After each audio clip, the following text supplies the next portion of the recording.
মনে রাখবেন, ভাঙ্গা জিনিসগুলাকে আল্লাহ এমন ভাবে সুন্দর করে নতুন করে সাজাবে, আপনাকে এমন সুন্দর জীবন দান করবে, যারা আপনাকে নামাতে চেয়েছিল তারা আপনি পর্যন্ত আর পৌঁছাতে পারবে না। সুবহানাল্লাহ। যারা আপনাকে টেনে ধরে নামাতে চেয়েছে তারা অনেক পিছনে পড়ে থাকবে, আপনি রবের রহমত নিয়ে অনেক দূরে এগিয়ে থাকবেন।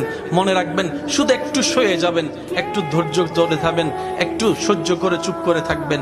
যত সইবেন তত পাইবেন, যত সইবেন তত পাইবেন। কোনো আফসোস নাই, কোনো আপত্তি নাই, কোনো হা হুতাশ নাই। রবকে শুধু এতটুকু বলবেন, যখনই মন খারাপ হবে সিজদায় মাথাটা ঝুঁকিয়ে, ইয়া রব, আমি যা পেয়েছি কোনো কিছু পাওয়ার যোগ্যতা আমার কাছেই নেই, সব তুমি দয়া করে দান করেছো, সব তুমি দয়া করে দান করেছো। একটা জিনিস পাওয়ার যোগ্যতা আমার নাই, এই চোখ পাওয়ার মতো যোগ্যতা আমার কাছে নেই, এই কান শোনার মতো কান আমার কাছে নেই। আল্লাহ, কোনো কিছুরই পাওয়ার যোগ্যতা নাই, তুমি দয়া করে দেখার জন্য দুইটা চোখ দিয়েছো, তোমার দরবারে শুকরিয়া। সুবহানাল্লাহ।